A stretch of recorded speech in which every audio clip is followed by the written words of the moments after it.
done in a university department where the data could be critiqued, and it was done in a proprietary way at an applied research lab linked to a university where they're not subject to the checks and balances that science would bring to bear.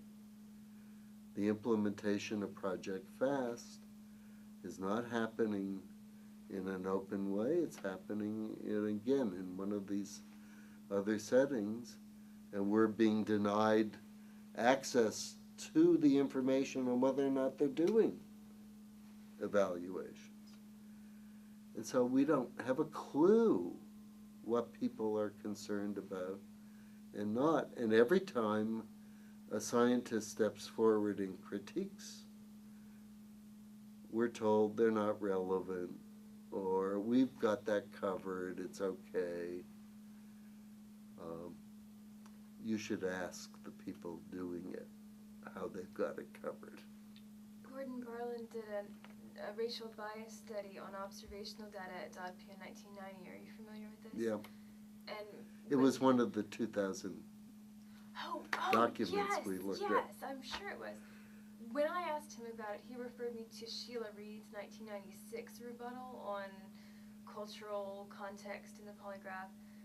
And there were some problems with her rebuttal, and I couldn't get in touch with her because she had subsequently spoken out against the whole thing.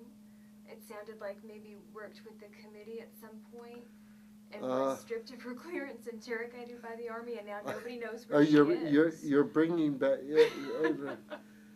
So, it's putting this on record is a little unclear. She did a meta-analysis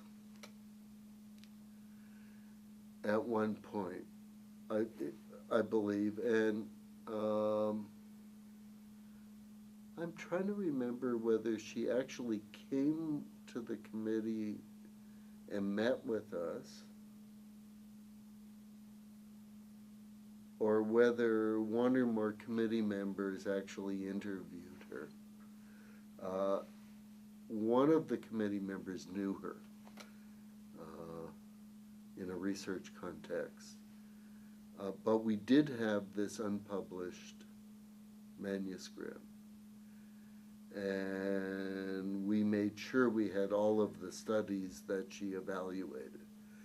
So, I mean, we got our list of 2,000 or whatever number of documents by compiling our own search of the literature, going to other people's searches, and in particular to hers, because she did it from the inside initially, and so was privy to some things that might have not hit the public domain. We were interacting with somebody representing DODP who provided us with a number of their reports. There's always some report that's missing, but they were pretty good about it. And we went to DODP. We met with people there. We saw their training programs. I mean, so they were pretty open about what they were doing. They had a different view of it than we did. But yes, I had totally forgot about Sheila Barlow.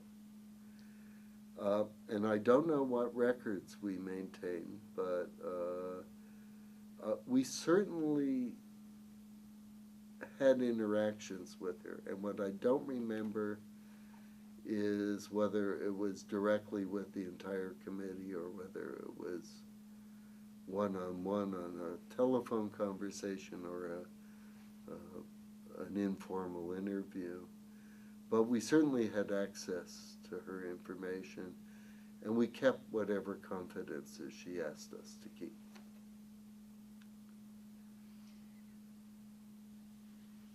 You don't happen to have current contact information for her, do you? You could contact Paul Stern and ask him what's in our files. And he just might have I have a recollection of who it was on the committee but it's only a recollection of who it was who had worked with her. And Paul may have more, and he may actually remember if she testified. Testifying is not the right language for what we do. You invite somebody into the room, and they make presentations, and we have a conversation. And the thing I was sort of remembering, but maybe it's incorrect, is we had at least one meeting in retreat, and that may have been the one that she came to, but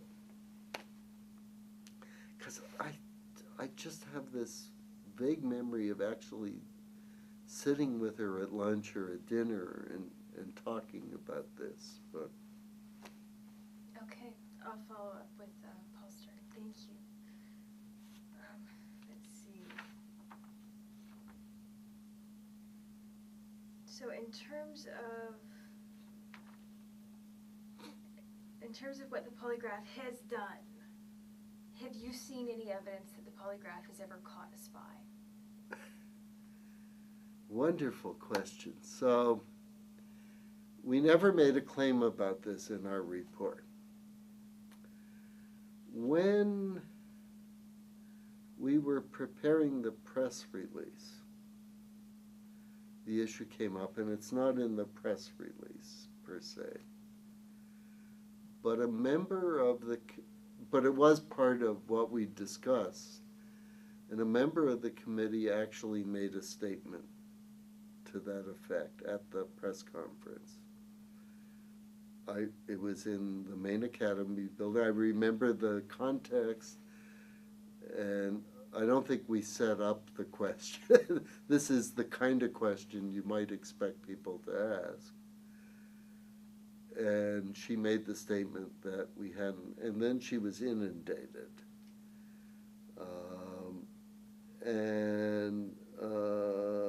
A number of people then provided lists of spies that were caught by the polygraph. Well, we actually, since I was partly responsible for her answer, I had to live through the research that we then had to do to look at it, the question more carefully, and certainly none of the high-profile spies have ever been caught by the polygraph. There were some instances where there were people, allegedly spies, for whom there was lots of evidence about what they had done. And then there was a polygraph administered, and then it was supposedly consistent with the evidence. I don't label that a polygraph catching a spy. That's an interrogation tool and was then used to interrogate them further till they broke down and confessed to something. The question is, in a routine use of a polygraph, was someone ever detected of something that we had no suspicion about before? And there's one case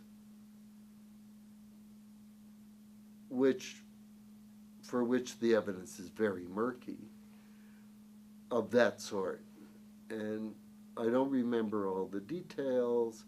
It was somebody in a foreign country. We never knew what the polygraph was. We don't know much of the details.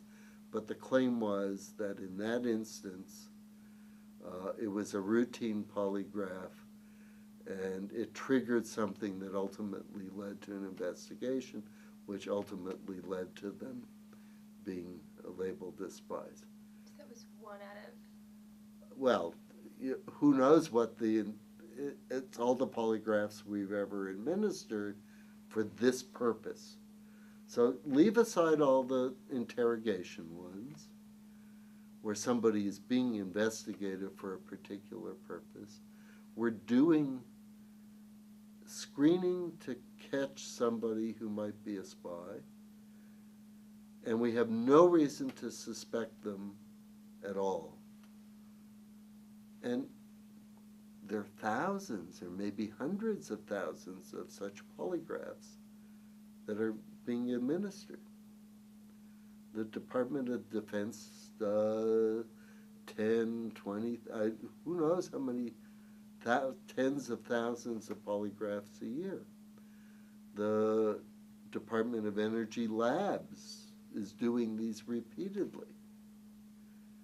Now, the good news is we don't think there are a lot of spies in this country. So the base rate of spying is really low, we hope. And now we're talking about catching one of them. And one of the points we make in the polygraph report is you have to have a phenomenally accurate measuring device if you're going to catch people at that end of the response structure curve without incurring a phenomenal number of false positives. And I'm not sure I believe the one case. And the problem with a lot of this is it's anecdotal. The other thing that my colleague was inundated with were books and accounts of polygraphy used in the Vietnam War and other contexts. And for those, there are a host of additional overlaid problems, like translators and lags between when a question is asked, when it's translated, whether or not the respondent understood the English to begin with, whether or not they really understood the question, because there's 14 dialects, and so on and so forth. And the same issues come to the fore in spades with this device that was in the news a year or so ago called PCAS, which is a handheld polygraph with a dumbed-down measurement system, and where they did a half-assed evaluation, where if you look at it the way I tend to look at it and take the uncertain numbers and allocate them, you might as well have just taken a quarter out of your pocket and flipped it in the air and seen if it came down heads or tails. It's about that accurate. And they're using it in the field in Iraq, obviously through an interpreter, which wasn't part of the experiment. So that would lead to further degradation. One of the issues, and this goes back right to the outset of our conversation, there are two kinds of things that that complicate the use of these devices in the real world. One is that interrogations or security settings are somewhat unstructured, where things are not held constant the way they would have been in an experimental setting. The other thing is the stakes associated with the outcomes. And we had somebody on our committee who I think rightfully tried to remind us that there aren't very high stakes associated with telling a lie about some minor event in an experiment that goes on in a college setting where the subjects are first-year psychology students, and this is a requirement for them to pass their course. And a terrorist whose life depends on what he's doing, or will end after he does what he's going to do. And the argument cuts both ways. The sensitivity could degrade or it could go up in those settings. This individual argued in one direction, I argued in the other direction. But the point is that there is a distinction there, and that needs to be assessed. And of course, that's what makes assessing the use of all these instruments for terrorism detection all the more complicated. Right. It seems like there's no way to, first of all, falsify the hypothesis if you don't already know whether somebody's telling the truth or not. There's no way to prove the efficacy rate of polygraphs in an unartificial context. It's one thing to give somebody a monetary incentive to tell a lie in an experiment done in the university.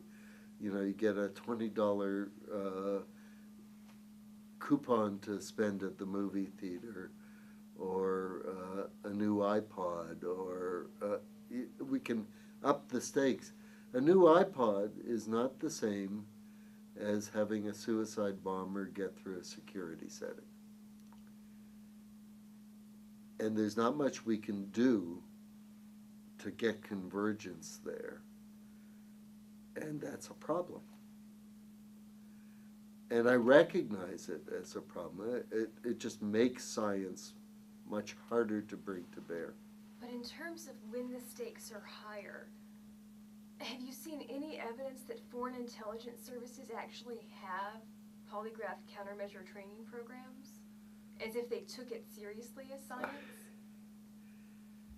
There's anecdotes. This is all anecdotal. Did the Russians have a whole setup to train their spies? I don't know. Do we have any good evidence of this in the CIA or anybody else's files? I haven't seen it. That doesn't mean it doesn't exist. Since the fall of the USSR, there's been nothing that we've learned, or that at least that I've learned, that tells us that this went on and it was common knowledge. Does that mean there wasn't? I don't know.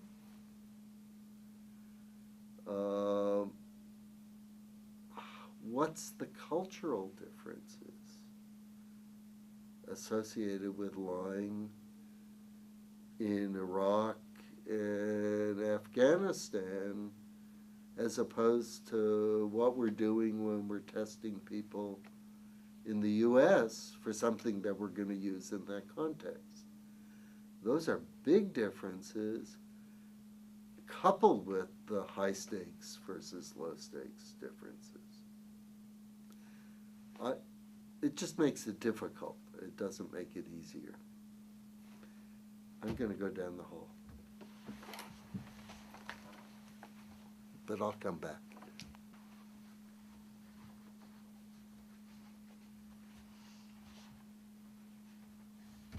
We were talking about ad hocery and, let's see, lack of evidence and anecdotal reports, and I wanted to ask you about something that you mentioned in the committee report, which is that you essentially asked for evidence on confessions that had supposedly been obtained in the course of polygraph sessions, and you never received any primary or secondary records indicating that what somebody said was actually what somebody said, and whether there were checks and balances on that type of telephone game that ties in with the translation problem, but in the American context.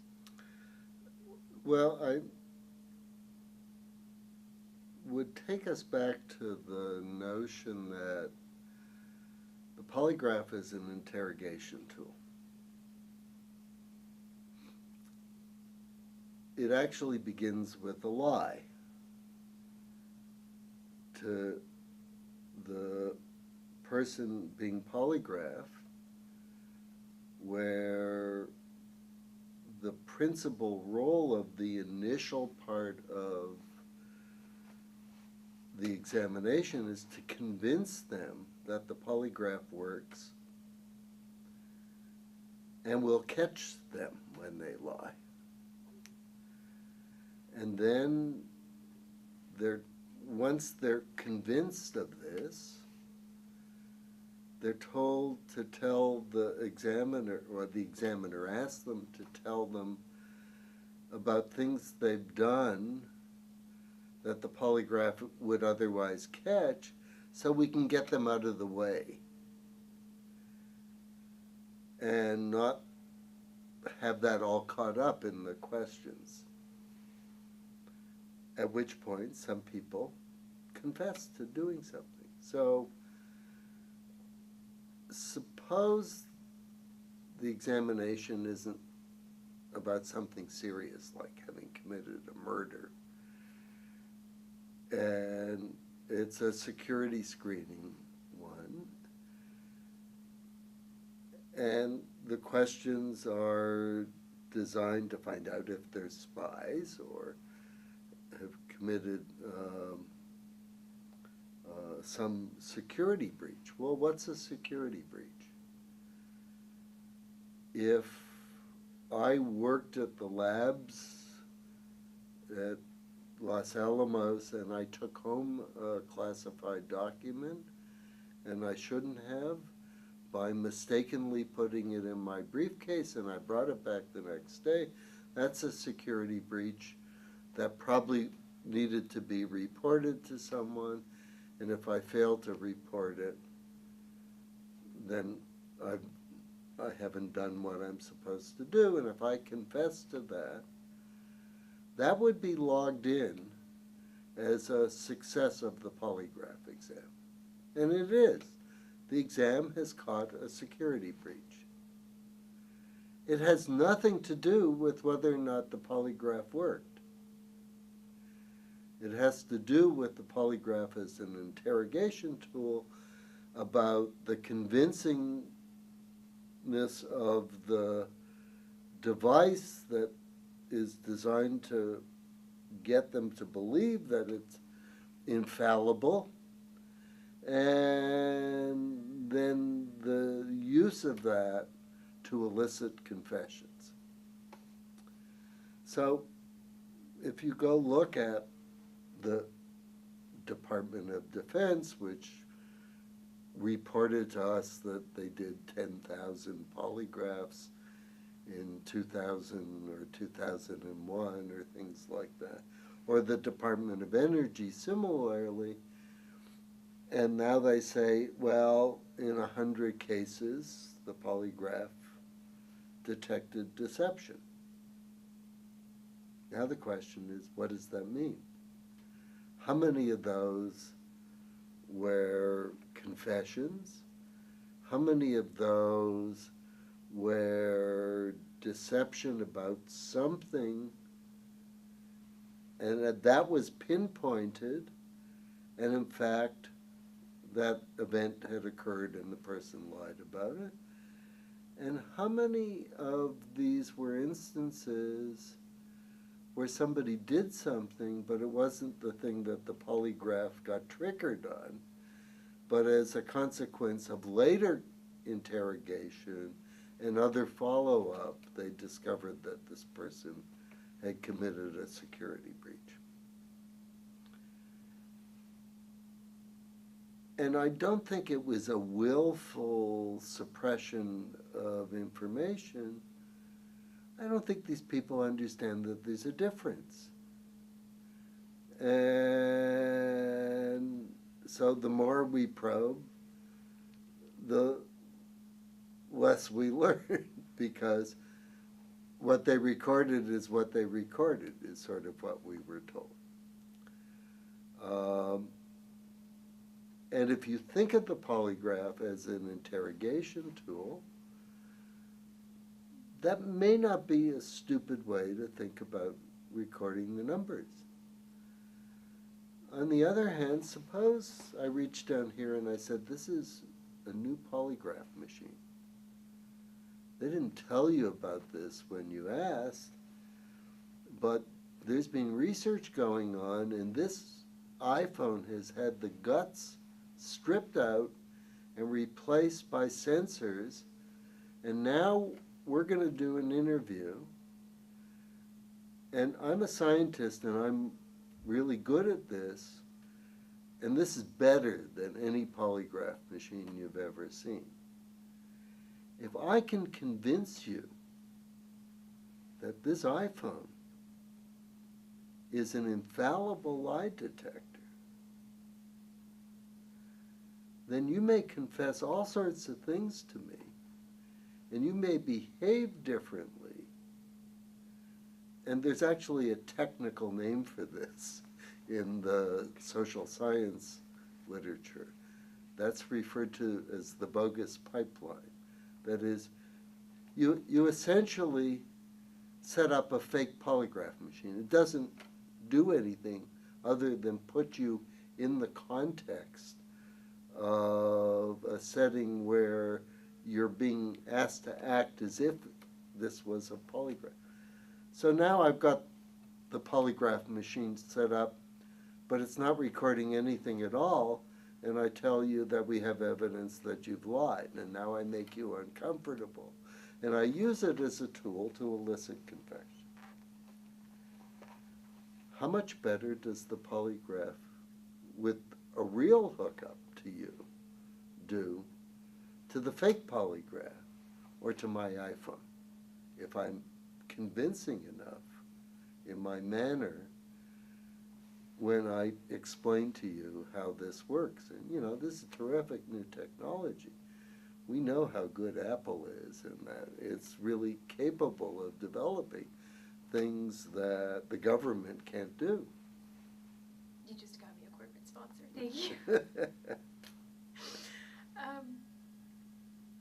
Wow. So, did you ever get to see any tape of an actual polygraph session that one of these three-letter agencies conducted? Did you ever get that kind of primary record? Not a real one.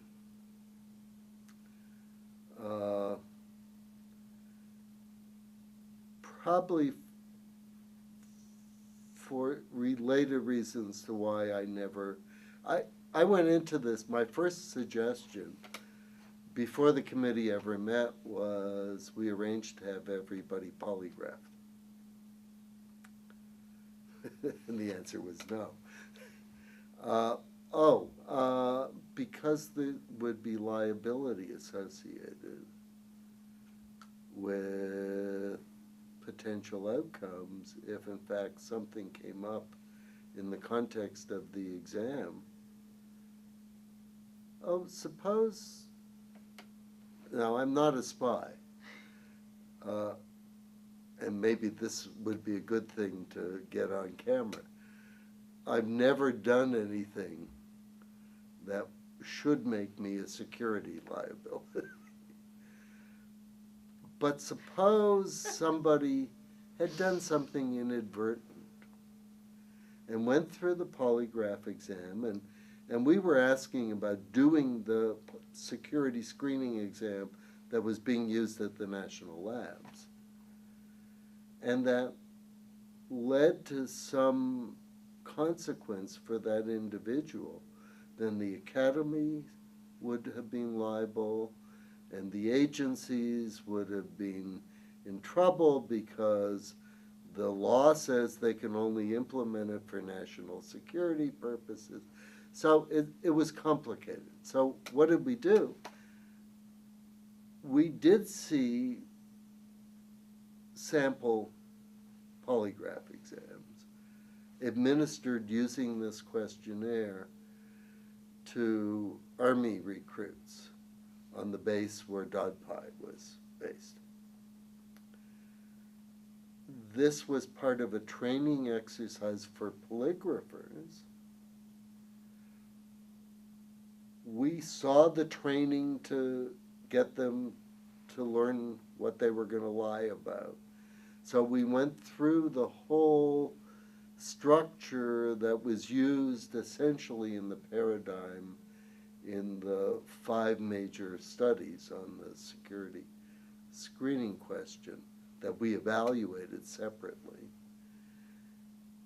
And then we watched the interrogation, administration of the polygraph exam, including one where the individual broke down and confessed to having taken the computer disk and given it to a foreign agent outside the building.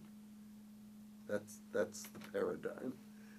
And he was quite distraught. I must say that if that had gone on in my university, they wouldn't have gotten human subjects permission. But this is the Army. This is different stuff. And that's not a real exam. It's a fake exam. We talked to people who had undergone exams. Some members of the committee had in other contexts in the past, but we never saw a real exam in situ. Were there any false negatives or false positives that you spoke with as a committee member that stand out in your mind? Who knows what's a false positive? We know what people said, but I don't know what they did. And a false negative would imply that there was a spy who got through, and none of them came and told us that.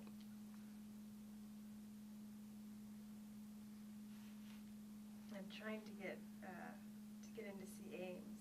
But as it turns out, he's a difficult person to get an appointment with. Did you do any sort of survey of what countries currently use the polygraph in forensic or security screening settings? We know where the literature comes from. It's primarily U.S. There's a big chunk of Israeli literature. The Israeli literature is not solely, but it's largely associated with the guilty knowledge test. There is actually one lead researcher who's responsible for a lot of it. I met him after the report was done. I forget what meeting. Oh, I was in Israel. And he was invited to dinner after I gave a talk somewhere, and we had a great conversation. He was one of the reviewers of the report, although at the time I didn't fully identify him. I probably should have. He had some objections to the way we reported things, and the response was, well, we looked at that, and it didn't matter. And he was quite shocked that that was our conclusion, but that was what we concluded based on the evidence. Japan. And I worried a little during our work that we might be missing something there because that literature is not in English.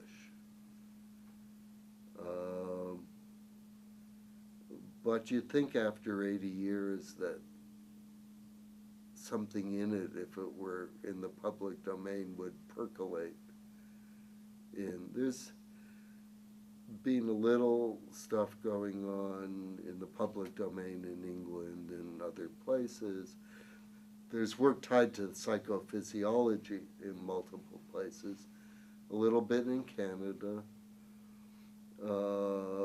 Whatever happened behind the Iron Curtain is, if not lost forever, at least hasn't emerged in any coherent form that we were able to assess. we sort of believed it must have gone on, but you can only assess what you can assess.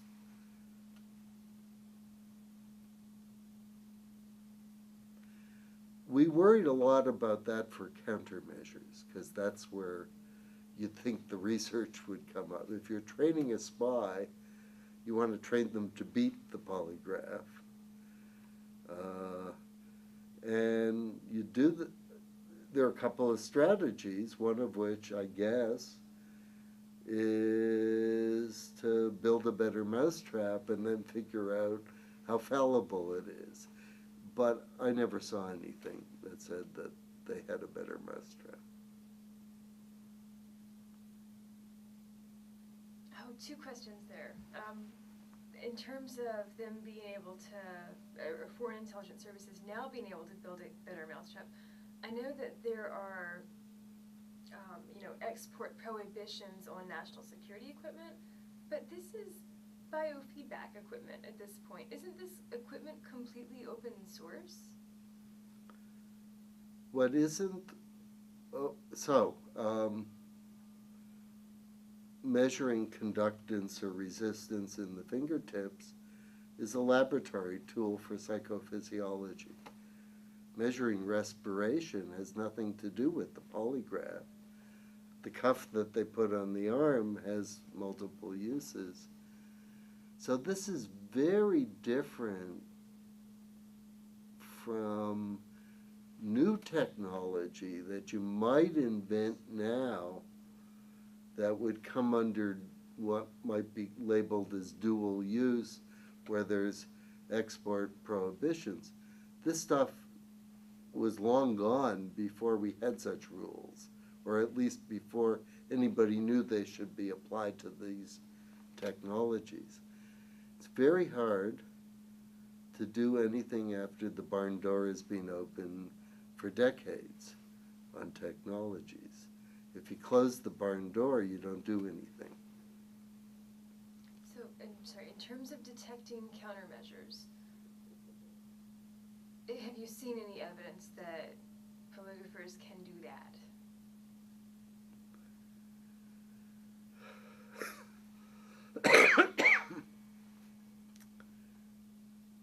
There were 2,000 documents we looked at, maybe a half dozen of them addressed countermeasures. They're trained to do this. What they're trained to do and how effective it is, Lord only knows.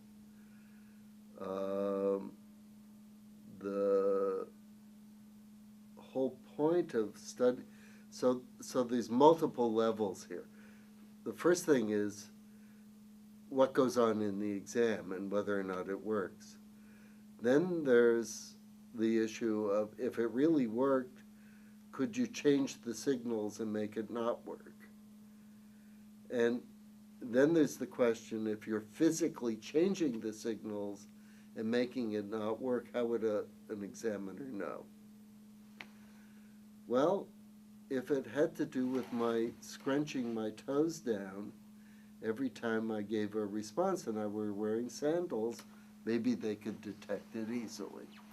If I'm flexing my sphincter muscle, maybe my body language is sending a signal to the examiner that I'm doing something. If I go to sleep, by the way, that happens often, I'm told. It didn't, oh, this is a really boring exam. And so you're brought in, and it's soporific to go through the card stuff, and then they do background questions, and you're asked not to move much. And you know, if you had a bad night the night before, people go to sleep. If they're on medication, there are all these complications, okay? So the whole point here is that we're trying to get the examinee in a setting where all of this could work. And they may have done things before they come in, not intentionally, that prevent them from being good subjects.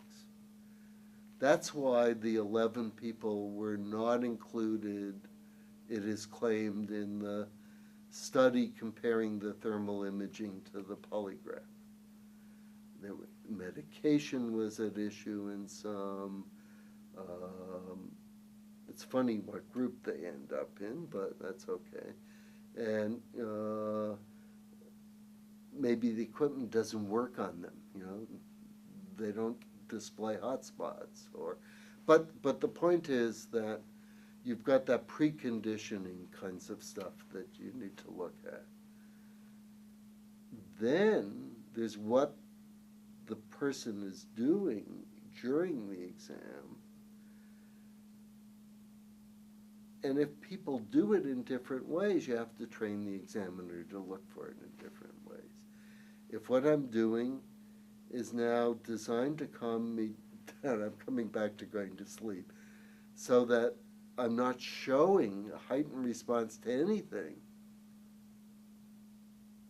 then the examiner may be trained to say, look, you're not cooperating. If you don't do this properly, you'll fail the test. So this is part of the structure of examinations, is to have the examiner do things and be aware of what the subject is doing. And if they aren't getting the right signals, whatever the heck that means, then they're supposed to intervene in the process and get the examination calibrated the right kind of way. What's the science there? I don't know. Is there some? Probably. Do they detect some things? I'm sure. Are people... Look, go to the airport here in Washington, D.C. Ask what the biggest threat to security is. Is it me? I'm going to get on an airplane tomorrow and fly somewhere? No, I'm not the threat. Is it going to be the other members of my committee who've all rushed off to the airport? It's the people who are working at the airport in the field. Do they go through security screening? No. Do they go through background checks? Yeah, and by the time they get them, they may have worked at the airport for several months. And I don't have any official documentation about this, but I've been told 30–40% of them fail the background checks. Suppose it isn't that. Suppose it's 10%. So what would I worry about if I was worried about airports? I'd worry about the guys who are going on the airplane, not somebody carrying 3 ounces of toothpaste through a security screening checkpoint. And I'd worry about whether or not we're detecting them and in what context. And so, suppose it were 30%. It's a really high base rate of something we should be detecting. And it depends on the context whether or not how you would detect deception, what the interaction would be like. And I guess I would come back to the fact that there's so much context-dependent stuff here, all of which, in my mind, probably degrades the accuracy of the polygraph.